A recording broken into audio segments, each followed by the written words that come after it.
Dapper Don Podcast. Dapper Don Podcast. This is your boy Dapper Don Dez. Dapper Don Podcast. It's your boy Dapper Don Dez. I am in the building, and today we're going to talk about it all in hip-hop, baby. We're going to talk about the boy Kodak Black. He got moved to a federal prison facility. You already know that's not necessarily good. They shipped him up to Kentucky. Find out why and what all transpired. Let's also talk about Rick Ross still trolling the boy Tory Lanez. We'll get into that early. We're going to just... we're going to go through that one. What else I got to talk to you about? Roy Jones and Mike Tyson. I'm going to run through that one real quick. Real quick. That ain't going to get too crazy. But first and foremost, I want to make sure you like and subscribe to our YouTube channel. That's at Dapper Don Dez. Make sure you like, leave a comment, man. It's much appreciated. Follow me on all my social media. You can follow me at Instagram at Dapper Don Dez _Dez. It's Dapper Don _Dez. Without further ado, let's get to the show. So the first topic we gotta talk about Kodak Black. Kodak Black is back in effect, and he's not playing with him. He's not taking no games. So anyway, Kodak Black, if you know, a while ago, he said that he felt the federal penitentiary was trying to kill him. He felt they was trying to kill him. So you're probably asking yourself, well, who's Kodak Black and how did he end up in there? Well, Kodak Black is a young Broward County rapper. I don't have to go too far into who he is. I'm sure if you're watching this podcast, you're familiar with hip-hop.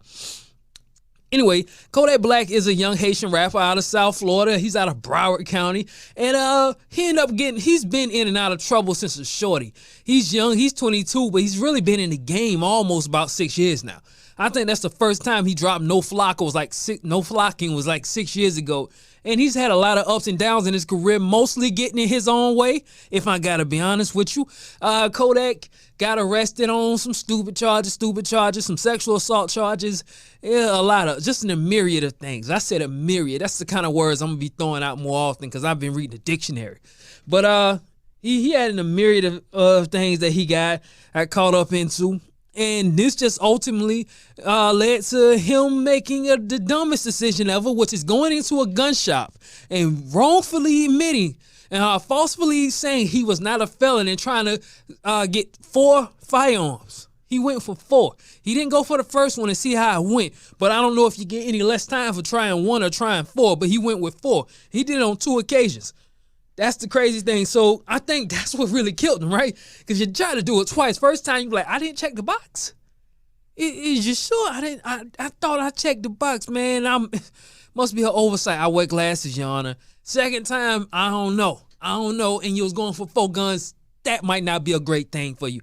But anyway, they said, nah, bro, you gonna do 3 to 4. So they gave him 3 to 4 for lying, saying that he wasn't a felon and trying to get a firearm in Florida. Now, I will cut him this break. Everybody says, oh, you got in trouble. You've been arrested. You've been charged with stuff. In the state of Florida, which I've even gotten this, it's called adjudication withheld. That means that I'm not guilty. I'm not innocent. I'm going to do my probation. I'm going to do all my little stint in jail, and I'm going to get out, and this is all forgiven. Now, this isn't federal. This isn't a federal thing. The state of Florida does this. I think Alabama does it. Plenty of that's a handful of states that do it. But the problem is when you go to the courts, the feds can charge you as being a felon with a gun, and the state may not look at you as a felon. There's a possibility this happens when you get adjudication withheld, and the Supreme Court says, well, we'll let the feds and the state figure it out. You could be sitting in the county. You could be sitting in the feds for years before people sort it out. But, if you have a gun license, you'll tend to know.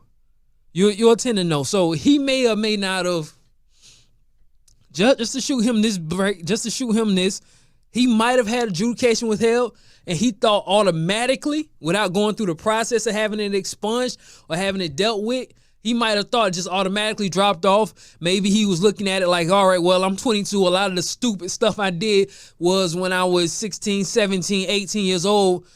I was a minor. That should be sealed. So I don't know. I don't know what it all. He had drug charges early on in life. A lot of his stuff is probably juvie charges because, like I said, he's 22. But he did this not more than a year ago. He did this back in November. Or he was arrested. He was sentenced in November. He did this in May.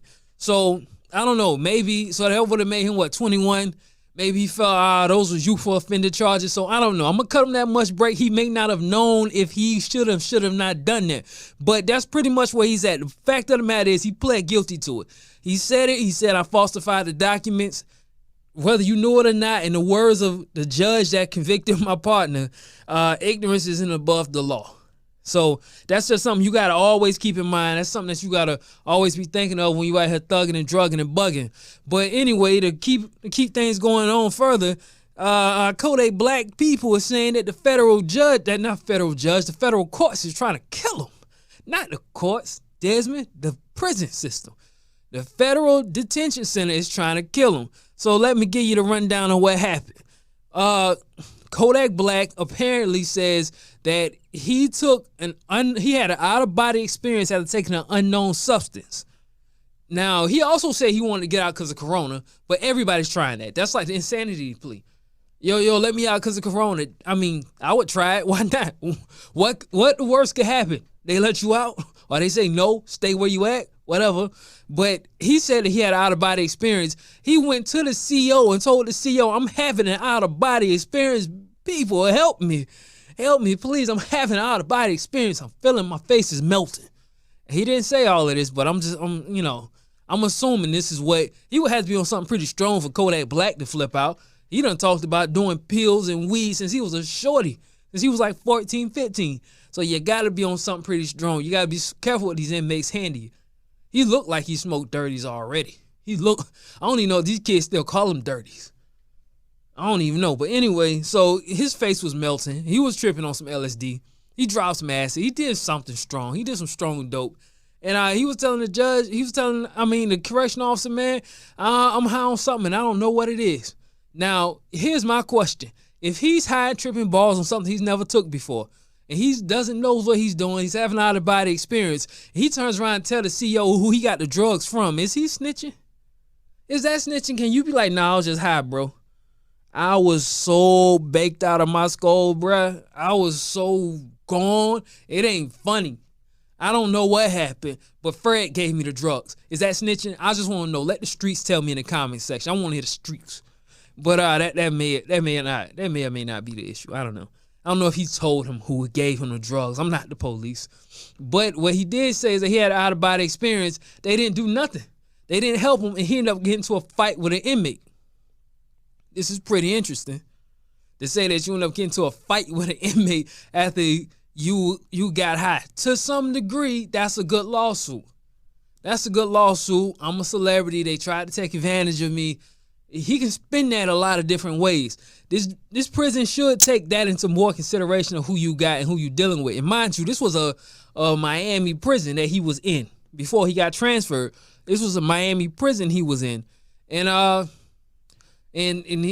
think that plays into the fact of that there could have been somebody who he already had problems with, somebody he already had issues with. Maybe in Miami, and all of this sniper gang this and sniper gang that, somebody was ready to push up on him. Kodak Black isn't a very big guy. He's not very big at all. So I wouldn't imagine that he had the ability to really defend himself for real, if I'm being honest. But anyway, his mom said that not only when she tried to go up there to visit him, they said she had contraband on her. Now, this is the part where I'm understanding the mom's point of view. Because here's what I want a lot of young dudes in the streets to realize. When you get involved in the streets, you're not the only one doing that time now. When your grandma come to visit, she's getting touched on. When your dad comes to visit, when your brother, when your little sister, all these people, when they answer the phone for you, they're getting taxed. When they're going to visit you, they're getting strip searched. Give you a little story from my family. I got a cousin, Jacquez, man. Me and my cousin Jack, bro, we close. We was super close growing up. We really grew apart. But he ended up being sentenced to 10 years one time. He's back again, but he was sentenced to 10 years, man. And it truly hurt my heart. It was truly just a sad thing. And my mom, she held him down because, him and his mom and my mom, sisters pretty much. I know that sounds funny when you say my cousin, but him and my mom is kind of like sisters. That's because, my grandma's oldest daughter, oldest child, and she and my Auntie Curl, Jock's mom is my great-grandma's youngest daughter, so you know how that go in the hood. But they was close like sisters, man, even though they was technically aunt and niece. But, you know, and me and my cousin, we grew up like brothers at the time. So she really wanted to hold him down. She still wanted to be there after the passing of my Auntie Curl. Rest in peace, my Auntie Curl. And she really wanted to show up and be there for, you know, her sister's son. Because his little brother went into the military. He did good for himself. And one day, and they tell her, you know, don't wear any metal. Don't, you know, whether that be jewelry, wire bra, belts, whatever it is. So she forgets this one day, I guess just running around doing a lot, and she had a wire bra on. And she was like, okay, I'm sorry. I can just go back and change my bra and come back. And they told her, if you don't let us search you, you can't come back in until you get permission from the warden. The warden has to give you permission to come back. So it was a lot. She had to let them search him. And she said, if you find yourself back in here, I'm not doing this again. So that's just something to keep in mind, bro. When you dealing with these court systems, man, they don't just treat you that way. They treat everybody who walk into that facility that way. Your human rights get taken from you. And so keep that in mind. His mom said they wouldn't let her see her. They saying she had contraband. Contraband could be anything, man. Contraband could be anything. I doubt his mom was trying to sneak in a nail file and some cake, you know. But regardless of the fact, she and his lawyers is pretty much saying that they're trying to kill him, that they're trying to kill her son. And the courts have responded. I believe it was the Bureau of Prisons agent or federal agent responded. Either way it go, some agent, somebody affiliated with the jail, said that not only did he take some drugs that he didn't know about, but he got into a fight with a correctional officer, was pepper sprayed, and listen, I'm not making this up, was pepper sprayed, grabbed the correctional officer by the testicles until his abdomen and internal and intestinal walls were breached. I don't know how the hell you do that. What kind of crack you got to be smoking to puncture somebody's abdomen? That sounds like he ripped your nutsack out, right? Like, Jesus, it's graphic. I know it's graphic, but that's what the jail's saying. So the jail moved the nut grabber. They said, listen, he's out here grabbing CO's nuts. We can't have him here. He's a risk. He's grabbing too many nuts. He's a nut. He's a nut grabbing nuts. You can have him. So they moved him, ironically, to Kentucky, right? Rest in peace, Breonna Taylor. Justice for Breonna Taylor. So, yeah, his mom, and in closing, this is another thing when I say it's sad, his mom came out and said, they're trying to kill my son. If they kill my son, I'm going to kill myself too. Someone help me. If they kill him, she's going to kill herself. Somebody help me. Somebody help. Somebody come out and just say, hey, man, it's okay. Somebody just let me know the rain will stop eventually. Prayers up for the Simmons family, man. I think Kodak's real name is Bill Capri. His real name is better than his rap name. Bill Capri is an amazing name. I like that name, Bill Capri. Anyway, so let's get into this story about Rick Ross still trolling. My main man. Not my main man, your main man, Tory Lanez. So this was a story on Hot New Hip Hop that just came out, literally like a few hours ago. And I thought it was kind of interesting. Rick Ross continues trolling Tory Lanez. This is his headline. Now, Ross, you know you just bought a new headline too. Do not come at him. Don't get brand new. Rick Ross confirms he's sending over a smart car for Tory Lanez, dissing the rapper's headline and continue to troll him. 2020 went from the best year in Tory Lanez's career to the absolute worst nightmare in his life. The Toronto native started off the year by going independent as an artist, also starting one of the many entertaining quarantine shows, Quarantine Radio. He was on top of the world until July when he was accused by Meg Thee Stallion of shooting her in both her feet. A number of high-ranking industry officials as well as artists have denounced Tory Lanez because of his involvement in Meg's shooting, swearing to never work with the rapper again. Rick Ross is one of those people trolling the artist for his height and actually ordering a brand new smart car for Tory Lanez just to troll. Rick Ross said he bought Tory Lanez a car. Okay, but I seen this already. I don't get why they showing. Okay, so this is just because the Shade Room just posted this. But I did see this a while ago, so I don't know how true this is, because he did post this. After several weeks has gone by, Tory had the nerve to jump in Rose comments and ask where his car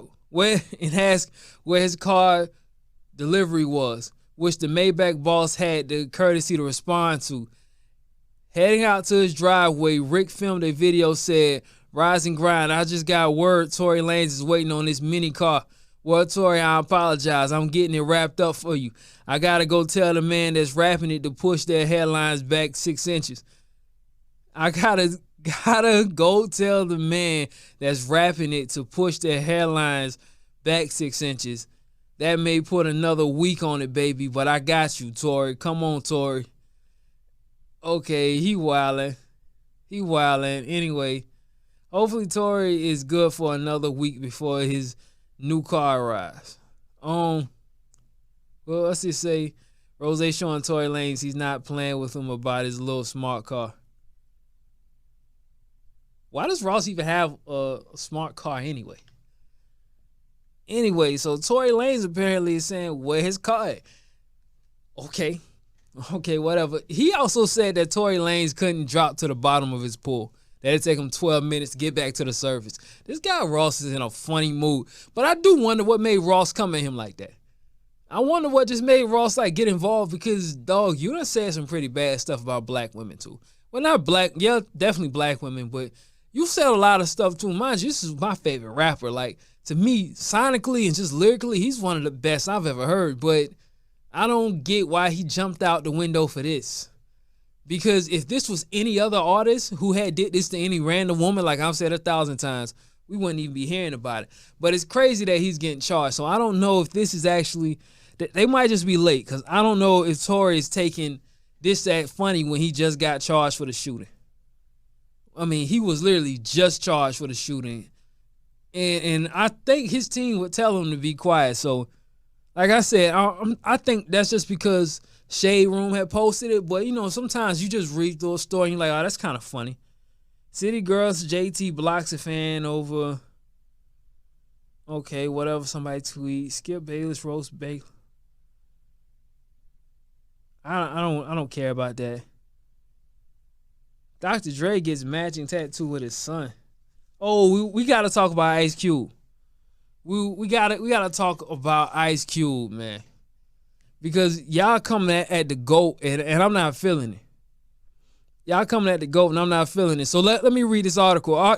Ice Cube sends a big middle finger to D.L. Hughley and slams Don Lemon's recent criticism. The main objective for most to get Trump out of office in the up-and-coming election. However, there have been others that aren't as keen as voting Democratic simply to get Trump out of the White House. Ice Cube has made it clear with his contract with Black America that both parties will have to work for the black vote. Though he reached out to both parties, the Republicans reached out first, and Cube was hit with an accusation that he was being used as a Trump pawn. After clarifying his inputs on Trump's platinum plan for Black America on Chris Kumar's show, whatever, Cube, stop moving my thing. Cube was still under fire by many people, including another CNN correspondent. Don Lemon's show aired immediately, and Kumar's in. I wish, see, that's my thing about these websites. They got all these ads that pop up. Anyway, I'm sorry. And the two engaged in a bit of a banter in between their time spots, because it's in between their time spots on air. Lemon fired off at Cube after appearing on Kumo's show, sharing his skepticism towards Cube's work with the Republicans. Unfortunately, even as politely as he put it, he received a demand from Cube to appear on his show. "Thank you, Chris. You're a man of your word." Don Lemon, that was some punk ass shit you just did. If you have any balls, I need to be on your show Monday night at 10 p.m. I'll be ready. Cube tweets on Friday night. So, well, what's this? This is some people tweeting some stuff. I don't care. All right, so you're a man of your word. And he gives D.L. Hughley the middle finger. That wasn't his only detractor, though. D.L. Hughley also called out Ice Cube. The comedian has been awfully critical of the rapper recently, sharing a post title, Ice Cube isn't winning at chess, he's losing at poker.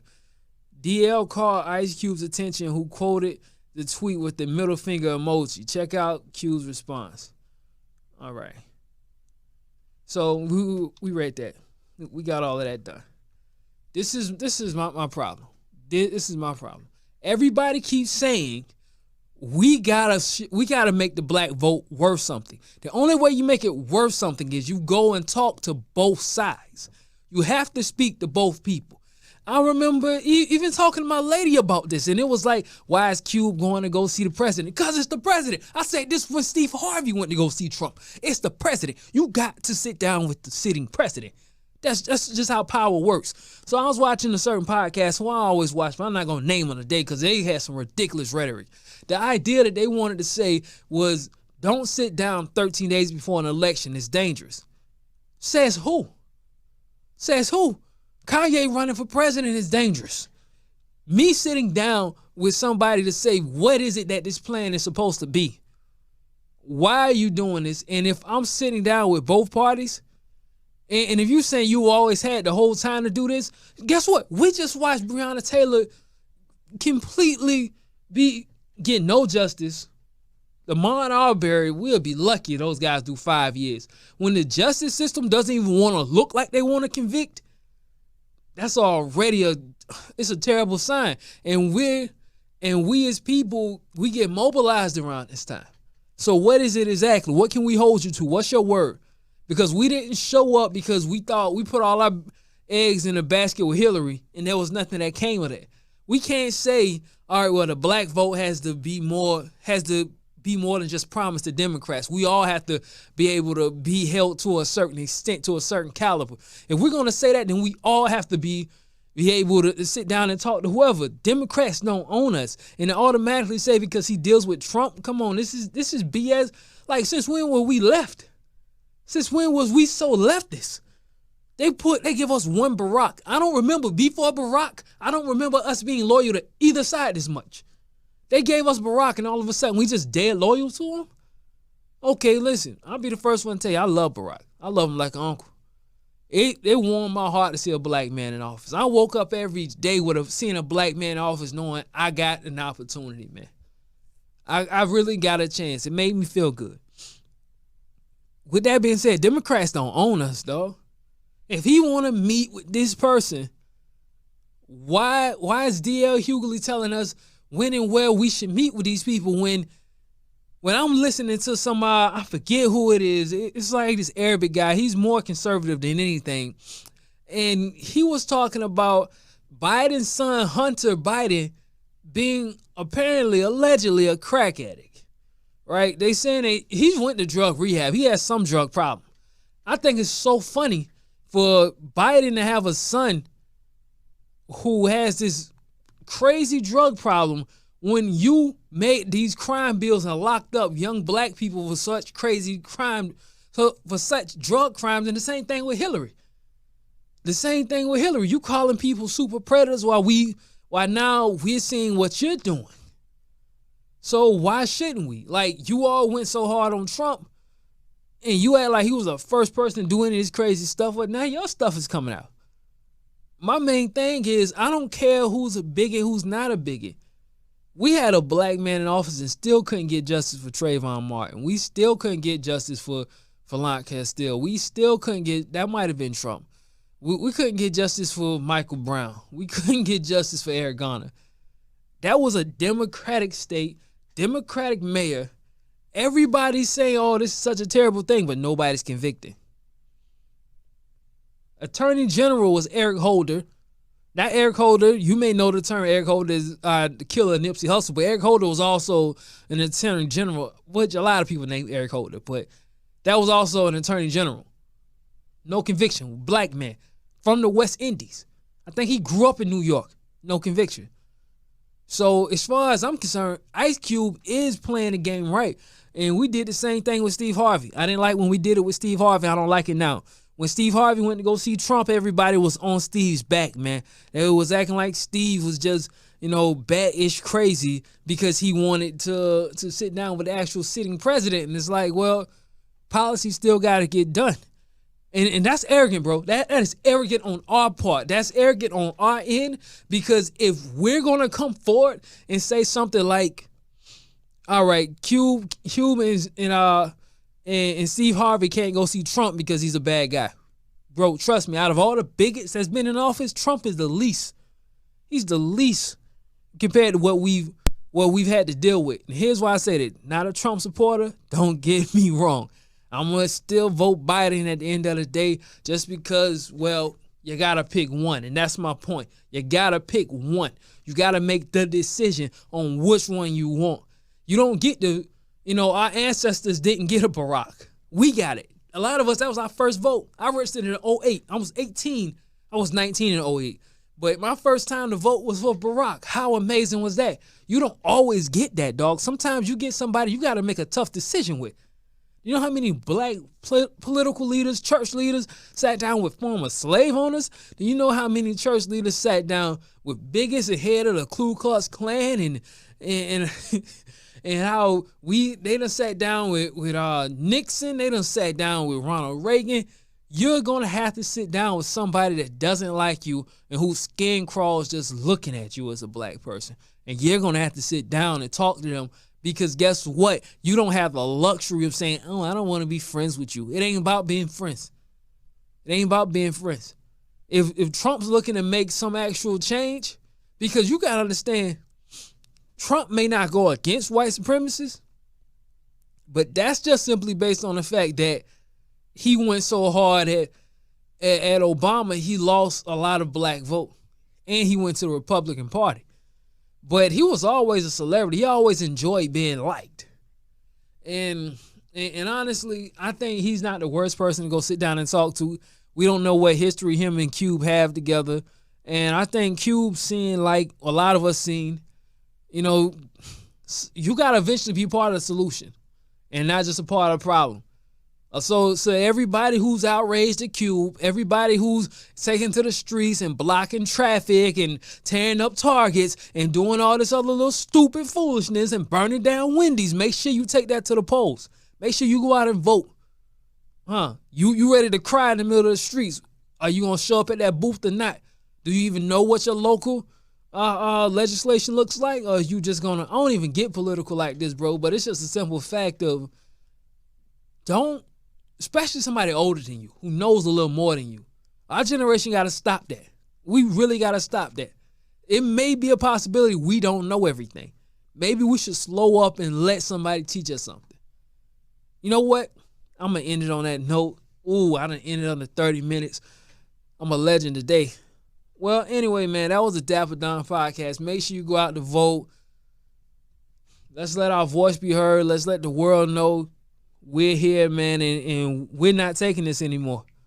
We're not taking it anymore. We're going to stand up. We're going to stand up for our rights. We're going to stand up for what we believe in. Vote for who you feel is best. Not telling you who to vote for. Vote for who you feel is best. I'm going to vote for who I think is best. And, man, you be blessed. All right, Dapper Don, out.